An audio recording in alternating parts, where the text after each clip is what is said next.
El 16 de marzo del año 1911, una joven pareja alemana en el estado sureño de Baviera dio la bienvenida al mundo a un hijo. Mientras esta pareja adoraban a su hijo,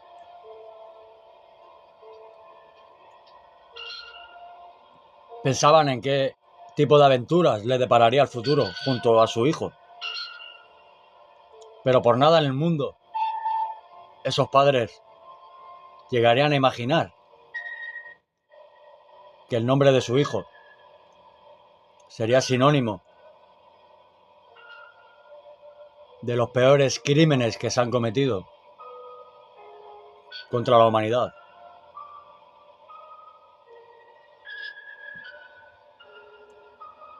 De la peor barbarie que se ha conocido posiblemente en la historia.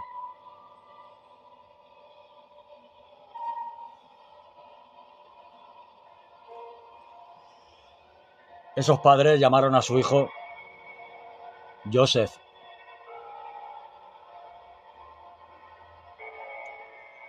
Joseph Mengele.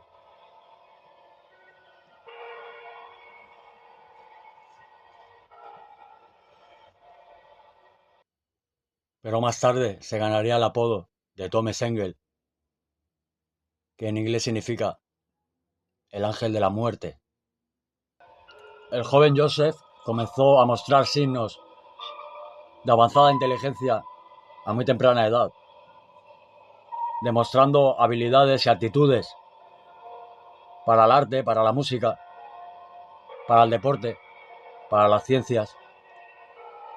Se graduó en la escuela secundaria en abril de 1930 y posteriormente estudió filosofía en la Universidad de Múnich. Fue allí donde el joven Joseph comenzó a interesarse por la política de la extrema derecha.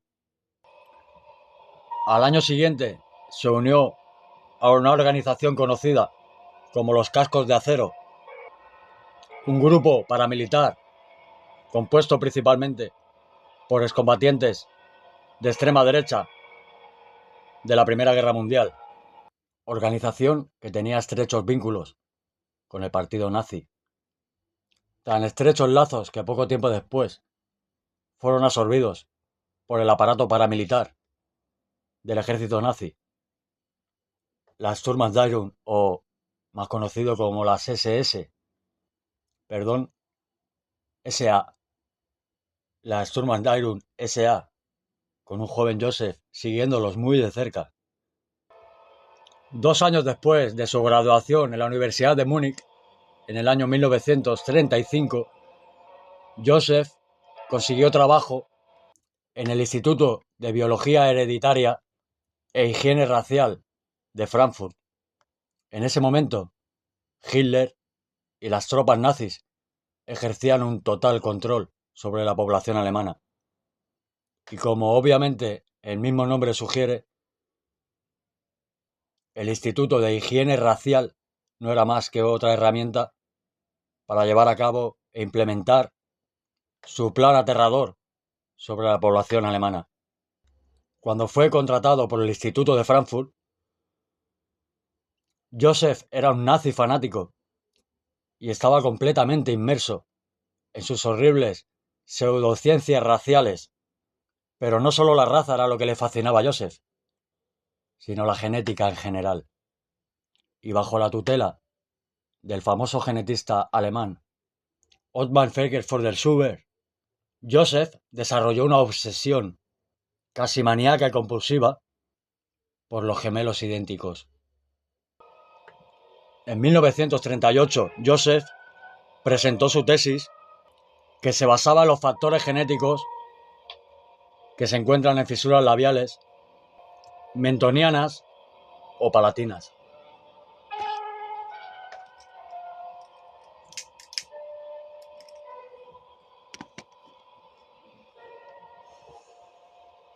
Su trabajo le valió un doctorado de la Universidad de Frankfurt en 1938, con todos sus examinadores elogiando su fiabilidad y su credibilidad y su capacidad para presentar temas complejos verbalmente de manera muy clara para el resto de oyentes.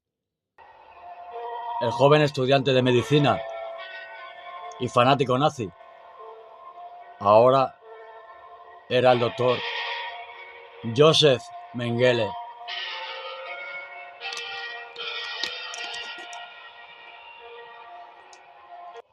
Un año antes de obtener el título de doctor, Joseph Mengele se había unido oficialmente al Partido Nacional Socialista y poco después de convertirse en médico solicitó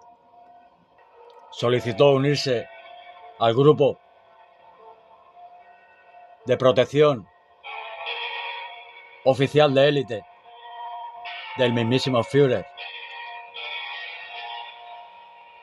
las SS, la guardia personal de élite de Adolf Hitler. Se convirtió en médico en su ala militar, la Waffen-SS, y sirvió en la invasión de Polonia como un equivalente a un segundo teniente.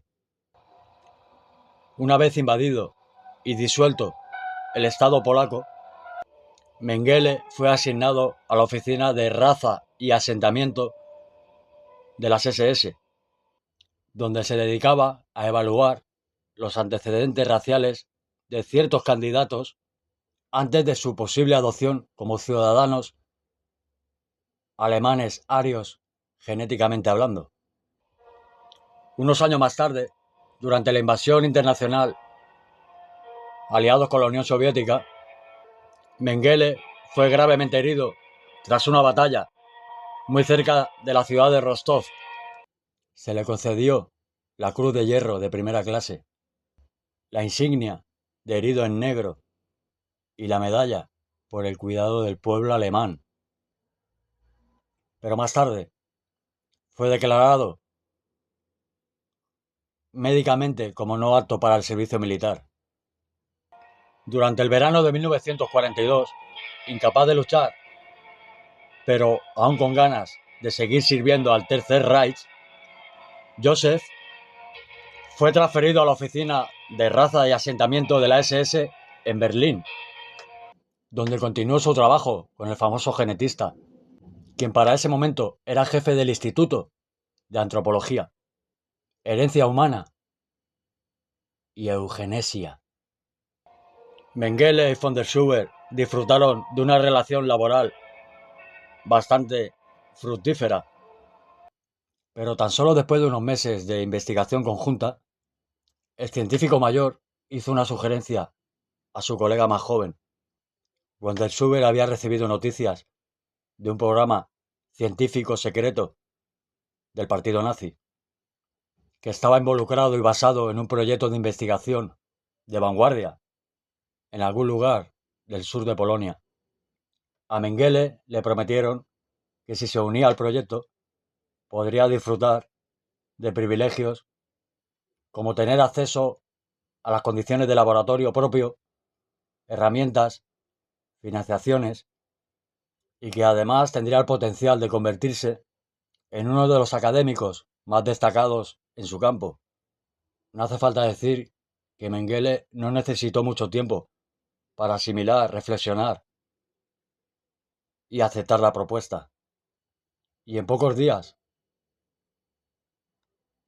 se subió a un tren que lo llevó en un viaje de 460 kilómetros hasta un pequeño pueblo polaco.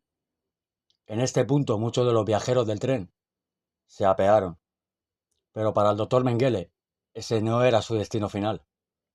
Para él y para otros muchos pasajeros, el tren continuaría su viaje hasta la siguiente parada. Un complejo de 39 kilómetros cuadrados, rodeado perimetralmente con vallas de acero, con alambres de espino, lugar al que él y sus camaradas le llamaban Auschwitz. lugar que más tarde fue conocido como Auschwitz-Birkenau, que originalmente era un antiguo cuartel del ejército polaco, pero tras la invasión alemana, las SS, el escuadrón de élite político de Adolf Hitler, convirtieron ese lugar en un campo de prisioneros de guerra. Los internos originales del campo, en un principio, eran soldados polacos, pero con el tiempo, más y más prisioneros políticos fueron enviados a los campos, junto con otro tipo de criminales alemanes, traídos especialmente para funcionar como perfectos brutalmente sádicos. Las primeras ejecuciones por gas tuvieron lugar en agosto de 1941, lo que sirvió como una prueba exitosa para los horrores a escala industrial que posteriormente cometerían. La construcción de un campo hermano solamente comenzó al mes siguiente, y de ahí el nombre de Auschwitz II, Auschwitz II, y posteriormente los siguientes 2 años alrededor de 1.300.000 personas fueron enviadas a esos campos, fueron prisioneros en esos campos, mientras que alrededor de 1.000.000 de ellas fueron asesinadas por causas tan arbitrarias como por ejemplo las circunstancias de su nacimiento, a quién amaban, o por cuestiones ideológicas o raciales. Muchos fueron gaseados, pero también un número incalculable de personas perdieron la vida por el hambre, las enfermedades o ejecuciones masivas. Otros fueron asesinados durante experimentos médicos, experimentos repugnantes y atroces, muchos de los cuales fueron dirigidos nada más y nada menos que por el mismísimo Dr. Joseph Mengele. Mientras Auschwitz estuvo operativo, funcionaba tanto como un campo de trabajo como un campo de exterminio. Esto obligaba a los funcionarios de los campos a tener que dividir a los internos en 2 categorías, nada más llegar a los campos: los que podían trabajar y aquellos que iban a ser asesinados. De los declarados no aptos para trabajar, la gran mayoría eran mujeres, niños y ancianos. La gran mayoría de estas personas serían gaseadas pocas horas después de llegar a los campos de concentración, mientras otros fueron seleccionados para lo que era indiscutiblemente un propósito muchísimo más macabro y siniestro: la experimentación médica. Al llegar al campo en 1943, el doctor Joseph Mengele fue destinado y fue nombrado médico en la sección del campo que albergaba a los prisioneros romaníes. Uno de sus principales trabajos era evaluar el estado de recuperación de cualquier prisionero que estuviera enfermo, y si el doctor Mengele decidía que no se estaban recuperando lo suficientemente rápido, serían directamente enviados a las cámaras de gas con el siguiente grupo de condenados. El doctor Mengele también participó en el proceso por el cual los prisioneros eran separados, los trabajadores de los condenados, pero a diferencia de otros médicos de las SS que supuestamente veían el proceso de selección como una de las tareas más estresantes y desagradables, el doctor Mengele disfrutaba de la oportunidad de poder jugar a ser Dios, y a menudo se le podía ver sonriendo o silbando antes o después de cada proceso de selección. Sin embargo, quizá una de las razones por la que el doctor Mengele disfrutaba tanto de este proceso era porque le suministraba una vasta cantidad de conejillos de India humanos. Como ya he mencionado antes, Mengele estaba especialmente fascinado y obsesionado con los gemelos iguales y con los trillizos. Se cree, lógicamente, que esto se debía a su deseo de querer aumentar la población alemana. Esencialmente, Mengele creía que si podía aislar el proceso biológico específico por el cual un óvulo fertilizado y fecundado se divide en dos embriones separados, podría generar un aumento en el número de alemanes arios, pues las madres de cabello rubio, ojos azules y tez blanca podrían someterse, a un tratamiento mediante el cual su único bebé ario podría convertirse en dos bebés arios, aumentando la tasa de natalidad y de crecimiento poblacional en un 200% en tan solo el transcurso de una generación. Esta teoría de Mengele impresionó tanto a los altos mandos nazis, que recibió cientos de elogios y cientos de miles de marcos del Tercer Reich para su financiación, y se le concedió incluso su propio laboratorio con su propio equipo, ubicado en uno de los pabellones de los crematorios del campo de Auschwitz. A diferencia de la mayoría de las víctimas del campo, los sujetos de prueba del Dr. Mengele estaban relativamente bien alimentados y alojados en un falso lujo, pues esta fachada de buen trato simplemente significaba que en una retorcida ironía el Dr. Mengele era una figura alarmantemente popular, pues a menudo repartía dulces a los niños, los cuales, ya sea por afecto o por miedo, le llamaban el tío Joseph. Era capaz de ser tan amable con los niños, dijo uno de los antiguos colaboradores de Mengele. Les daba caramelos, se aprendía sus nombres. Era como si realmente se preocupara por ellos. Pero luego, al minuto siguiente, los seleccionaba para ser enviados directamente al crematorio. Siempre que realizaba pruebas en gemelos, el Dr. Mengele supervisaba exámenes físicos semanales para asegurarse de que estaban en el mejor estado de salud posible antes de comenzar los atroces experimentos. También es importante decir que Mengele rara vez experimentaba con los dos gemelos a la vez, ya que uno de los gemelos podía servirle como sujeto de pruebas, mientras el otro gemelo le servía como sujeto de control. Estos experimentos incluían prácticas como amputar miembros sanos, simplemente para ver si el otro gemelo sentía el dolor, o infectarlos deliberadamente con enfermedades como el tifus, para ver cómo reaccionaba cada gemelo, o transferir la sangre de un gemelo a otro vía transfusión, para provocar una respuesta de anticuerpos. No hace falta decir que cientos de niños murieron en los procesos.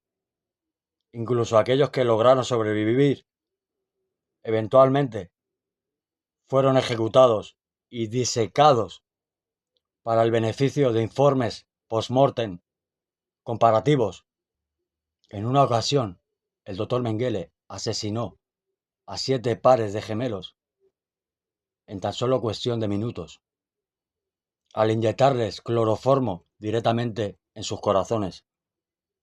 En otra ocasión, estripó quirúrgicamente el riñón sano de un prisionero polaco, y durante lo que debería haber sido el periodo de recuperación, Mengele obligó al prisionero a realizar trabajos forzados sin analgésicos para el dolor, tan solo para observar los efectos fisiológicos del sufrimiento inimaginable en el sujeto. Otros gemelos fueron quirúrgicamente unidos en un aberrante intento de crear parejas de gemelos siameses, Mengele también inyectaba productos químicos en los ojos de sus víctimas, en asquerosos intentos de cambiar el color de ojos de manera artificial.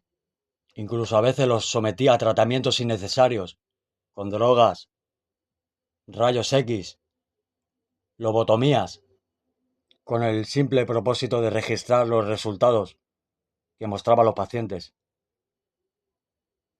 Mejor dicho, las víctimas. En esos momentos la experimentación humana que ocurrió en Auschwitz era un secreto militar nazi altamente clasificado, lo que resultaba en la implementación de las más estrictas medidas de seguridad para asegurar que permaneciera clasificado y en secreto.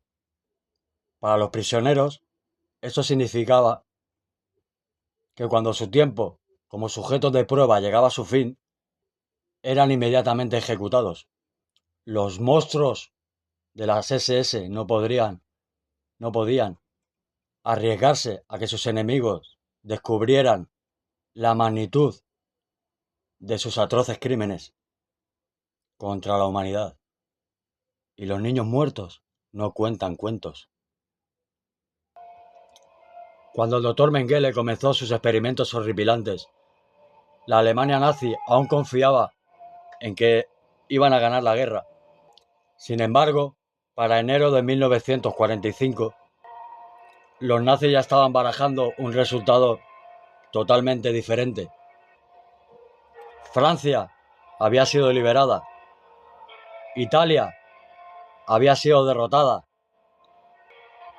y los soviéticos avanzaban por Europa del Este, utilizando su potente mano de obra para superar a los aliados occidentales en su sed de venganza contra el invasor alemán.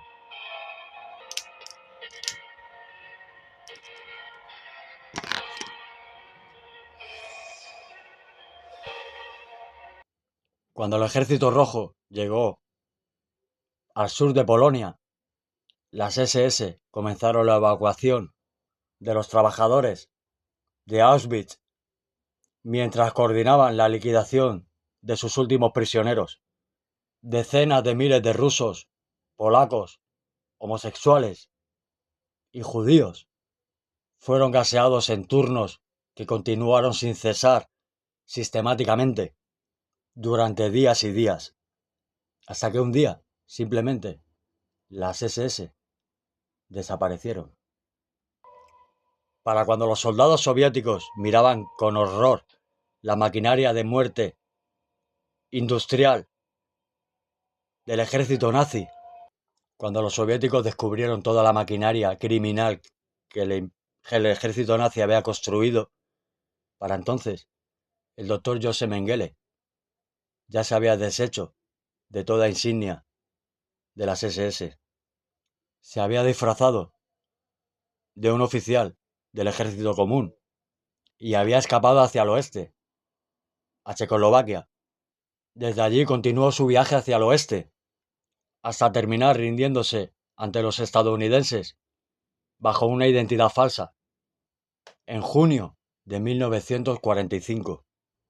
Muchos miembros de las SS tenían tatuado su tipo de sangre en su bíceps interno y por lo tanto eran muy fáciles de identificar como miembros de la odiada Schutzstaffel, las SS.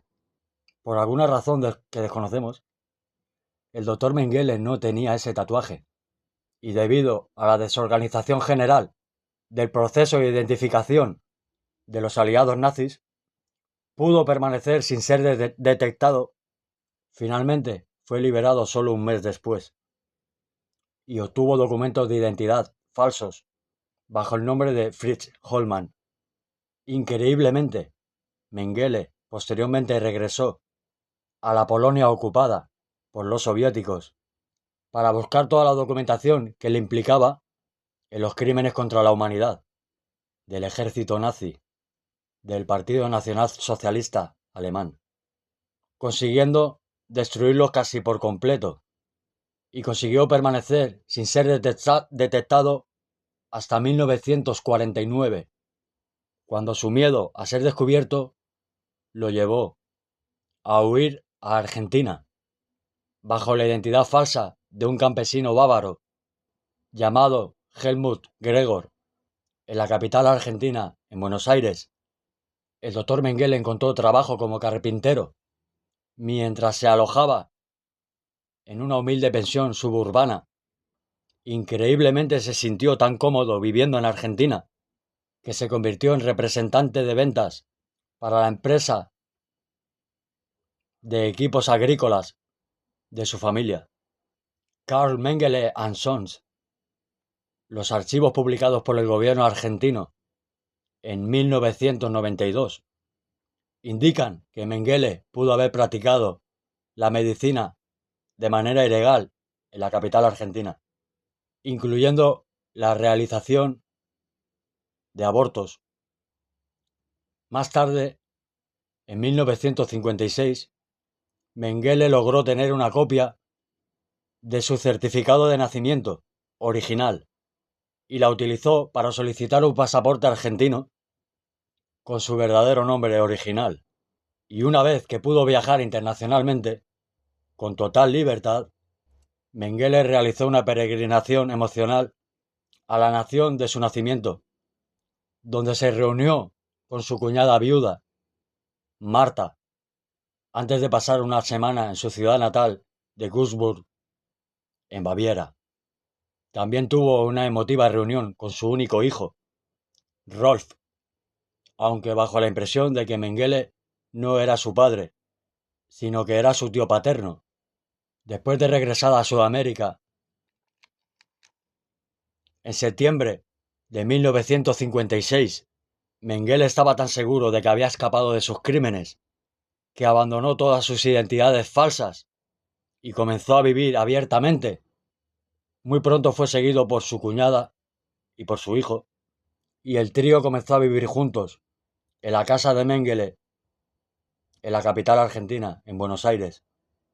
Mengele y Marta se casaron en 1958 y por un tiempo el futuro parecía prometedor, aunque después de ser acusado de practicar la medicina sin licencia, Mengele comenzó a preocuparse porque su pasado nazi pudiera alcanzarle en el presente. Trasladó a su nueva familia a Paraguay y se le concedió la ciudadanía poco después bajo el nombre de Joseph Mengele. Hizo varios viajes a Argentina para resolver sus asuntos pendientes comerciales, visitar a su familia y lentamente comenzó a sentirse cómodo nuevamente. Pero poco podría imaginarse él que las ruedas de la justicia habían estado totalmente en movimiento durante mucho tiempo y que su disfraz de hombre inocente estaba a punto de terminar. En la década de los 40, durante los infames juicios de Nuremberg, el nombre de Joseph Mengele fue mencionado en muchas ocasiones.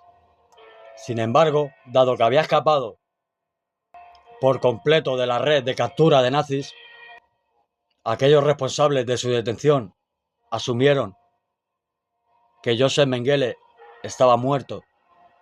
Esto también se debía a que los familiares de Joseph Mengele en su ciudad natal bávara también habían informado de que Joseph había muerto en el frenético avance de las tropas soviéticas. Sin embargo, mientras se realizaban investigaciones en la Alemania occidental, los cazadores de nazis hicieron un descubrimiento verdaderamente insólito y muy intrigante. Si el doctor Joseph Mengele había muerto durante los últimos días de la Segunda Guerra Mundial, ¿por qué aparecía su nombre en un conjunto de documentos de divorcio argentino, fechados después del cese de hostilidad, convencidos de que habían descubierto a un auténtico criminal de guerra, nazi? Simon Wiesenthal presionó a las autoridades de Alemania occidental para que comenzaran los procedimientos de extradición en Buenos Aires, Argentina. y se emitió una orden de arresto el 5 de junio de 1959.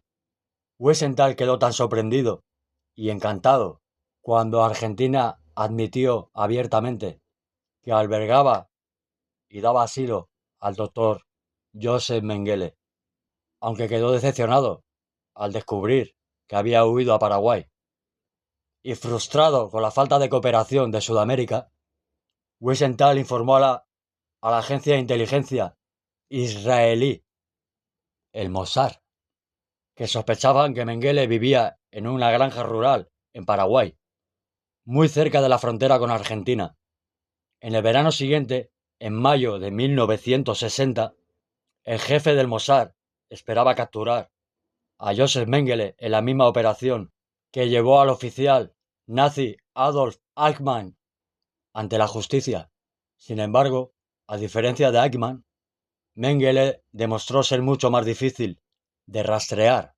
Siempre se mantuvo un paso por delante de sus perseguidores. Incluso contactó con una célula secreta de simpatizantes nazis en Brasil, quienes lo contrabandearon al país a finales de año. Mientras estaba en Brasil, Mengele conoció a un par de expatriados húngaros que le pagaban para administrar sus granjas de café y de ganado en un lugar llamado Sierra Negra. Los húngaros inicialmente desconocían su identidad e intentaron desalojarlo una vez que descubrieron su pasado. Pero Mengele y sus amigos nazis especialmente chantajearon a esta pareja de húngaros y amenazaron con implicarlos en el conflicto para así esconderlo en caso de su captura. El Mossad canceló la caza de Mengele en 1962 y él siguió viviendo una vida algo nómada como un nazi arrepentido hasta su muerte 10 años después. Mengele había estado nadando en las aguas costeras del balneario de Bertioga cuando sufrió un derrame cerebral y se ahogó. En una perversa ironía, el hombre que pasó gran parte de su vida asegurándose que los últimos momentos de millones estuvieran llenos de dolor, de tortura y de sufrimiento, el criminal pasó sus últimas horas en relativa paz, disfrutando del sol, del mar y de la arena. Años después, en febrero de 1985, el interés público sobre el paradero de Mengele aumentó considerablemente cuando se llevó a cabo un juicio simulado para él en la ciudad de Jerusalén. El juicio impulsó a los aliados occidentales a organizar y montar una gran búsqueda coordinada que tenía como objetivo llevar a Mengele de regreso a Alemania, ya fuera muerto o vivo. Esto llevó a una redada en la casa de Hansel Meyer, un amigo de toda la vida de Joseph, donde se recuperó una libreta con direcciones codificadas. Los investigadores también encontraron copias de cartas escritas por Mengele, muchas de las cuales contenían pistas sobre su paradero en Sudamérica. Pero fue a través de la libreta de direcciones que pudieron localizar la tumba de Joseph Mengele el 6 de junio de 1985, el aniversario número 41 del desembarco del día D. Representantes de Estados Unidos, de Israel y de Alemania Occidental se reunieron en un pequeño cementerio del estado brasileño de Sao Paulo. Allí buscaron exhumar el cadáver de un hombre que creían ser nada menos que el ángel de la muerte, el doctor Joseph Mengele. Joseph Rudolf Mengele. Tardaron 7 años, pero en 1992 las pruebas de ADN demostraron, más allá de toda duda, que aquel cadáver exhumado pertenecía al doctor Joseph Mengele. Sin embargo, en lo que parecía ser una última muestra de desafío, los familiares sobrevivientes de Mengele se negaron a permitir que su cadáver fuera repatriado de Brasil a Alemania. En cambio, el esqueleto de Mengele se guarda en el Instituto de Medicina Forense de Sao Paulo, donde se utiliza como herramienta educativa en los cursos de medicina forense. De alguna manera parece apropiado que un hombre que realizó experimentos con humanos ahora sea él una mera herramienta para la educación y para el estudio. Pero a diferencia de sus víctimas, Joseph Mengele escapó de una ejecución dolorosa y prematura. Es un consuelo pensar que muchos de sus compañeros nazis tuvieron que enfrentarse a la justicia tras los horrores del Holocausto, aunque en algunos casos tardara más de una década. Pero la vida y la muerte del doctor Joseph Mengele no solo son un recordatorio de la capacidad del hombre para cometer actos de maldad inimaginable, sino también de que algunas historias, además de no ser olvidadas, además de ser necesario contarlas y recordarlas, son historias que no tienen un final feliz.